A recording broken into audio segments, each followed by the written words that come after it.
हे केशव, तुम्हारे कहे अनुसार यदि फल प्रारब्ध ने अपनी मर्जी से देना है तो फिर प्राणी को कर्म करने की आवश्यकता ही क्या है? कर्म करने की आवश्यकता क्या है, यह जानने से पहले यह तो जान लो कि प्रारब्ध क्या है, प्रारब्ध कैसे बनती है। हे केशव, प्रारब्ध क्या है उसे जानने में क्या मुश्किल है? यह तो सीधी सी बात है कि जो भगवान की इच्छा है वही मनुष्य का प्रारब्ध होती है। नहीं अर्जुन, नहीं, यह धारणा सत्य नहीं है।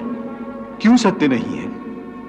क्योंकि मैं किसी के प्रारब्ध नहीं बनाता, ना मैं किसी प्राणी के कर्म अथवा कर्म फल के हिसाब में दखल देता हूं। इसलिए प्राणी की प्रारब्ध बनाने में मेरा कोई हाथ नहीं होता। फिर कौन बनाता है प्राणियों का प्रारब्ध? प्राणियों के अपने कर्म। अर्थात ये कि प्राणी जैसे कर्म करेगा उसका वैसा ही फल पाएगा। अच्छे कर्म करेगा तो अच्छा फल मिलेगा और बुरे कर्म करेगा तो बुरा फल पाएगा। यही जो प्राणी के अच्छे बुरे कर्मों के अच्छे बुरे फल का हिसाब है, इसी को प्रारब्ध कहते हैं। अपने पुण्य कर्मों के फलस्वरूप सुख और अपने पाप कर्मों के फलस्वरूप दुख प्राणी को इसी जन्म में या अपने अगले जन्म में भोगना ही पड़ता है, वो टल नहीं सकता।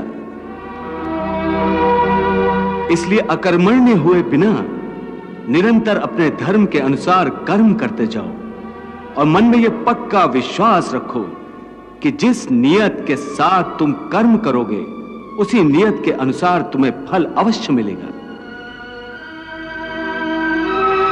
कर्म का यह अटल विधान है, इसमें कभी किसी के साथ अन्याय नहीं हो सकता।